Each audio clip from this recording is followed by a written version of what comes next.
আজ তোমাদের শোনাচ্ছি সুচিত্রা ভট্টাচার্যের পেটে যখন ছুঁচোর ডন। লেক প্লেসের বাড়িতে পা রাখতে না রাখতেই হৈ হৈ করে ছুটে এলো খুকু, মনা। জানো টুটান মামা, আজ না বাড়িতে কেউ নেই, আজ আমরা একদম একা। শুনে একটু দমেই গেলাম। সেই কোন কল্যাণী থেকে অফিস সেরে ফিরছি, আর সে ফেরা কি সহজ ফেরা। অনেক কসরত করে ডাউন কৃষ্ণনগর লোকালে দেহটুকু গলিয়ে দিয়েছিলাম মাত্র। তারপর আর নিজে থেকে নড়াচড়া করতে হয়নি, আশেপাশের লোকজনই আমায় নড়িয়েছে, নাড়িয়েছেও বলা যায়। নাড়ানাড়ির দাপটে গুলগুল ঘাম বেরিয়ে শার্ট প্যান্ট ভিজে প্যাচ প্যাচ, চুল পর্যন্ত সপ সপ। তারপর আবার ট্রেন থেকে নেমে শিয়ালদার জ্যাম। 40 মিনিট ঘামে জ্যামে মিশে সে এক মাখামাখি দশা, অনেকটা বনগার কাঁচা সন্দেশের মতো। ওই অবস্থাতেই বাসে বাসে টের পাচ্ছিলাম ঘামের ওপর জ্যাম পড়তেই পেটের ভেতর ডজন খানেক ছুঁচো ছোটাছুটি শুরু করে দিয়েছে। কোন সকালে ভাত খেয়ে বেরিয়েছি, মাঝে টিফিন শুধু এক ঠোঙা মুড়ি বাদাম, এখন সন্ধ্যা 7টা। ছুঁচোদের হাঁকডাক করার সময় হয়ে গিয়েছে বই কি।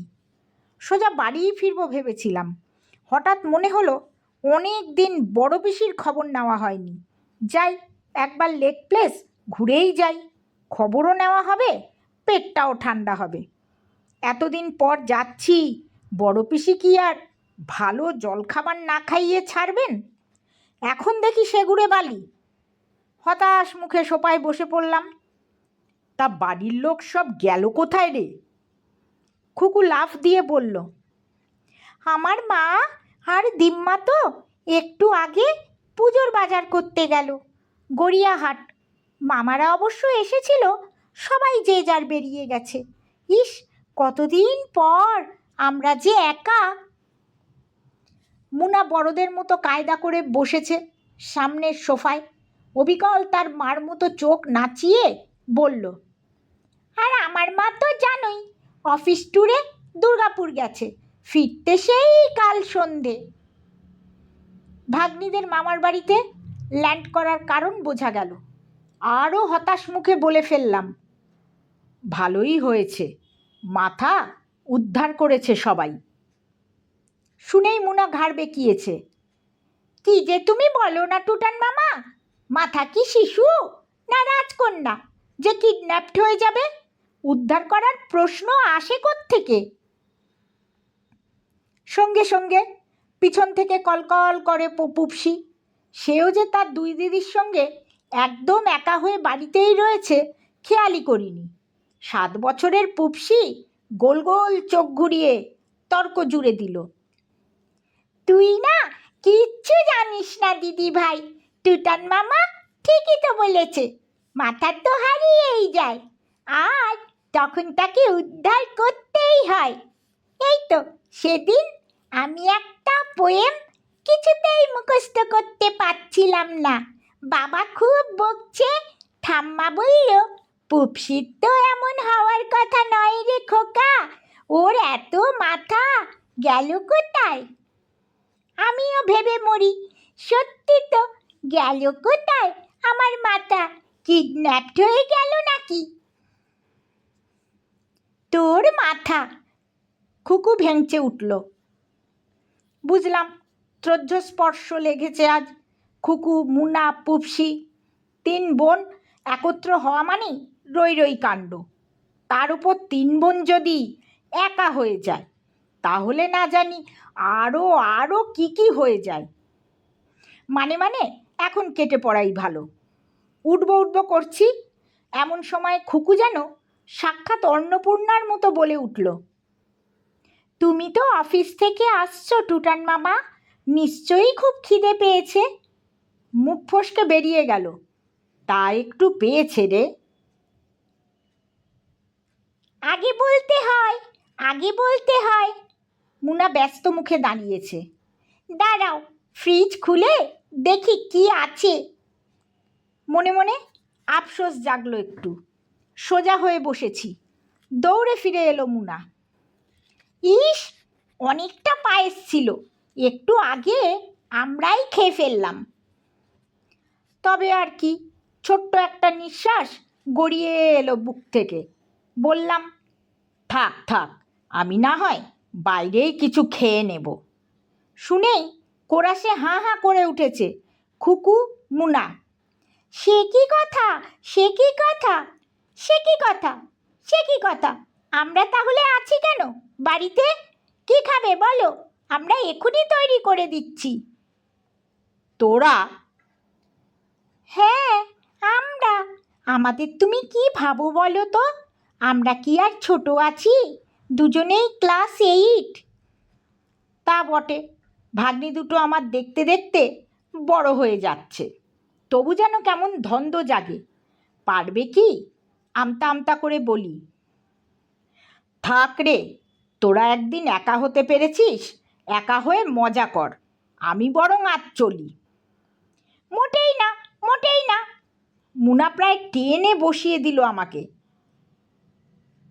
দিম্মা বলে শোনোনি, অতিথি অভুক্ত ফিরে গেলে বাড়ির অমঙ্গল হয়। তুমি কি আমাদের অমঙ্গল চাও? খুকুরও কাতর অনুনয়। আরে বাবা, তুমি বসো না, আমরা এখনই তোমার জন্যে খাবার করে আনছি। কি খাবে বলো, চাইনিজ না ইন্ডিয়ান? পেটের ভেতর খিদে আরও চনমন করে উঠছে, কলকল করছে, খলবল করছে, জ্যান্ত কই মাছের মতো বেরিয়ে আসতে চাইছে গলা বেয়ে। কোনো রকমে গিলে ফেলে বললাম, পারবি তো তোরা? খুকু বললে, দেখোই না।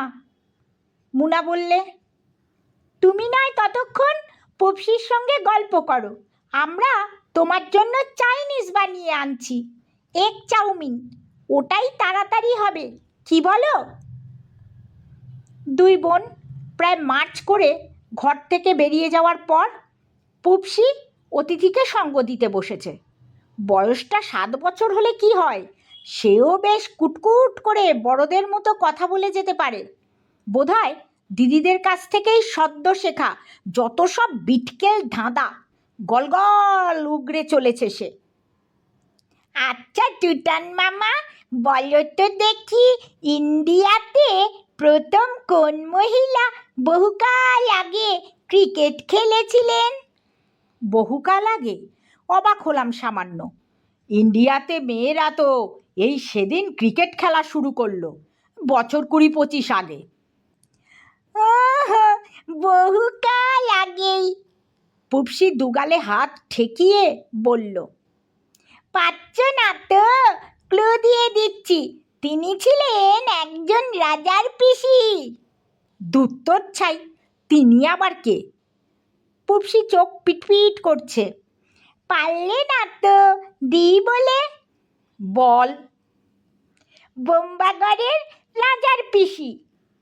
সুকুমার রায়ের আবোল তাবোল পড়নি? তাও তো বটে। বেশ, এবার উত্তর দাও তো, বলো তো দেখি, কে ভালো রান না করে খুব নেচেছিল? এ আবার কেমন কথা? ক্রিকেট খেলায় রান না পেলে কেউ নাচে নাকি?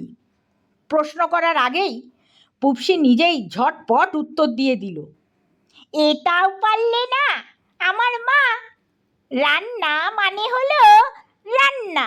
সেদিন খুব ভালো বিরিয়ানি রেঁধেছিল মা, সবাই প্রশংসা করতেই কি নাচ! খাবারের নাম শুনে আবার খিদেটা চাগাত দিয়ে উঠল পেটে। 25 মিনিট হয়ে গেল, মেয়ে দুটো করছে কি? এখনও চাইনিজ তৈরি হলো না। রান্নাঘর থেকে অবশ্য ভালোই গন্ধ আসছে, সঙ্গে হাতাখুন্তির টুংটাং সুর। না, খুকু মনা মনে হচ্ছে খুব খারাপ একটা তৈরি করবে না। ভাবতে না ভাবতেই দুই বোন হাজির। খুকুর হাতে ইয়াপ বড় প্লেটে গরমাগরম নুডলস, মুনার হাতে টমেটো সস চিলি সসের শিশি। ভিনিগারে কুচি কুচি কাঁচা লঙ্কা ভিজিয়ে আনতেও ভোলেনি করিতকর্মা ভাগ্নিরা। মুনা কপালের গাম মুছতে মুছতে বলল, ফ্রিজে দেখলাম একটু মুরগি সেদ্ধ করা আছে, চিকেন চাউমিন করে দিলাম তাই।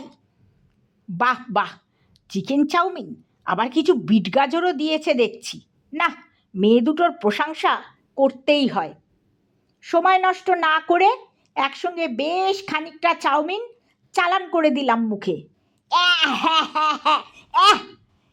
কেমন যেন বিশ্রী গন্ধ, কত করে গিলতেই বুঝি অন্নপ্রাশনের ভাতই ঠেলে বার করে দিচ্ছে। মুখে কচকচ করছে কাঁচা কাঁচা বিট গাজরের টুকরো। থুতু করে ফেলে দিয়ে বললাম, কি তেলে ভেজেছিস রে? দুই রাঁধুনি উদ্গ্রীব চোখে তাকিয়ে আছে। খুকু হাসি মুখে বললে, কেন, বাদাম তেল?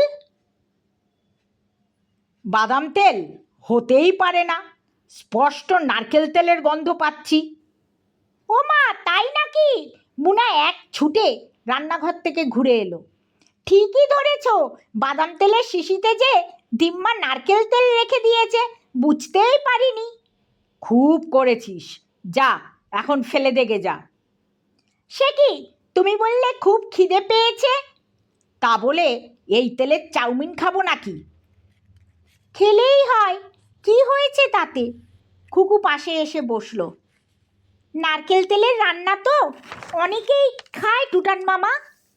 তুমিই বলো, সাউথ ইন্ডিয়ানরা খায় না? মনে করো না তুমি এখন চেন্নাইতে রয়েছো, কিংবা ত্রিচুরে, কিংবা মনে করো কেভালাম বিচে। নাও, সোনামুখ করে খেয়ে নাও। অকাট্য যুক্তি, দক্ষিণ ভারতীয়রা যদি খেতে পারে, আমিই বা পারবো না কেন? না হয় একটু অন্য রকমই খেতে লাগলো। অসহায় মুখে আবার চামচে চাউমিন তুললাম। মুনা বলল, বেশি গন্ধ লাগলে একটু ভিনিগার মিশিয়ে নাও টুটান মামা, স্বাদটা বেটার হবে। ভিনিগারে কি নারকেল তেলের গন্ধ কাটে? দেখি চেষ্টা করে। উড়ে বাপস, কাচের বাটি মুখের কাছে এসেই হড়কে পড়ে গেল হাত থেকে। আপনা আপনি আর্তনাদ ছিটকে এলো। ভিনিগার কোথায় রে? এটা ফিনাইলে তোরা কাঁচা লঙ্কা দিয়েছিস। খুকুর জ্ঞানদায়িনী মুখ এতক্ষণে কাঁদো কাঁদো হয়েছে। তুই কি রে মুনা, তোকে কতবার করে বললাম শুকে দেখ, কোনো মানে হয়? মুনারও মুখে ছায়া নেমেছে। শুকেছিলাম তো, কি করব? কদিন ধরে আমার যা সর্দি হয়েছে, কোনো কিছুরই তো ঠিক মতো গন্ধ পাচ্ছি না। সেটা বললেই হতো, আমিই দেখে নিতাম। খুকু গজগজ করছে। কি মেয়ে রে তুই, এখনো ফিনাইল ভিনিগারের তফাৎ বুঝিস না? ফিনাইল যদি কেউ রান্নাঘরে রাখে, আমি কি করব? এক্সকিউজ দিস না, ভুল করেছিস, স্বীকার কর। তুইও স্বীকার কর। মুনা দপ করে জ্বলে উঠল। খুকুর সংলাপ হুবহু নকল করে বলল, কি মেয়ে রে তুই, এখনো নারকেল তেল বাদাম তেলের তফাৎ বুঝলি না? এই ভ্যাংচাবি না বলে দিলাম, ফুলটুসি কোথাকার। তুই কি, তুই একটা ঢ্যাঁড়স, লেডিস ফিঙ্গার।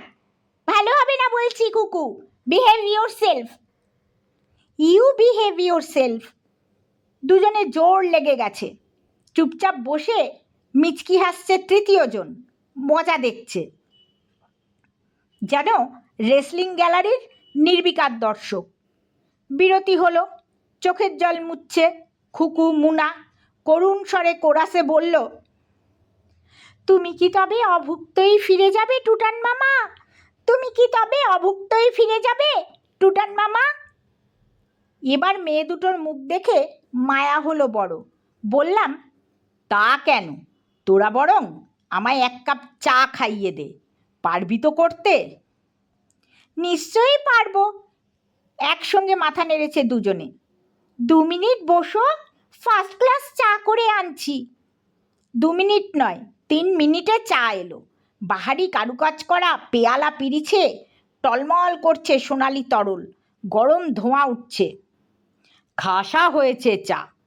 চুমুক দিয়েই নতুন করে ঢোক গিলেছি। দুটো শুধু গণ্ডগোল। কি হয়েছে মামা, কি? পায়েসের দুধ দিয়ে চা করেছিস বুঝি? না তো। মুনার ভুরুতে ভাঁজ। আমি তো ডেকচি থেকে ভালো করে গন্ধ শুকে 2 চামচ দুধ নিলাম। দুধ চিনতেও গন্ধ শুকতে হয়? অফকোর্স, আর ভুল করি? তাহলে এমন পায়েস পায়েস লাগছে কেন বলতো? ভালোই তো, পায়েসটা খাচ্ছ। অনেকক্ষণ পর ফুট কাটল পুপসি। আমাকেও একটু ডিশে ঢেলে দাও তো, টেস্ট করে দেখি। খুকু চোখ কুঁচকে তাকিয়ে আছে। সেকেন্ড গন্ডগোলটা কি, বললে না তো? সেটা এমন কিছু নয়। দ্বিতীয় চুমুক দিলাম কাপে। চিনি দিতে ভুলে গেছিস, এই যা। হতেই পারে না, আমি নিজের হাতে 2 চামচ চিনি দিয়েছি। তাহলে বোধহয় নারিসনি। মরিয়া হয়ে তৃতীয় চুমুকটাও দিয়ে ফেললাম বিস্বাদ তরলে। হা হা হা, তবে খাচ্ছ কেন? দাঁড়াও, চামচ এনে নেড়ে দিই। নাড়ার দরকার হলো না, চামচ চায়ে ডুবিয়ে তুলতেই উঠে এসেছে সাদা সাদা দানা। চিনি নয়, চাল, গোবিন্দভোগ চাল। এ মা! খুকু মাথায় হাত দিয়ে বসে পড়ল। দিম্মাকে নিয়ে আর পারা যায় না। চিনির বয়ামে পায়েসের চাল রেখে দিয়েছে। দেখো দেখো, ঠিক মনে হয় না মোটা দানার চিনি? ফুটন্ত জলে ফেলার আগেই আমার যেন কেমন সন্দেহ হয়েছিল। মুনা দৌড়ে এসেছে কাছে। ওটাকে ফেলে দাও টুটান মামা, আমি এখনই আরেক কাপ করে আনছি। এবার বুঝি কেঁদে ফেলার পালা।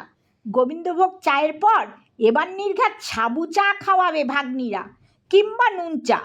মাথায় থাক আমার খিদে, মাথায় থাক চা খাওয়ার স্বাদ। খুকু মুনা রান্নাঘরে গেছে, টুক করে উঠে পড়লাম। সঙ্গে সঙ্গে কোত্থেকে পুপসি এসে খপ করে চেপে ধরেছে হাত, মিটিমিটি হাসছে। পালাও কোথাও টুটান মামা, 1 কাপ চা অন্তত তোমায় খেতেই হবে, নইলে বাড়ির অমঙ্গল হবে না। তাও তো বটে, আমার কি এখন আর অভুক্ত থাকার উপায় আছে?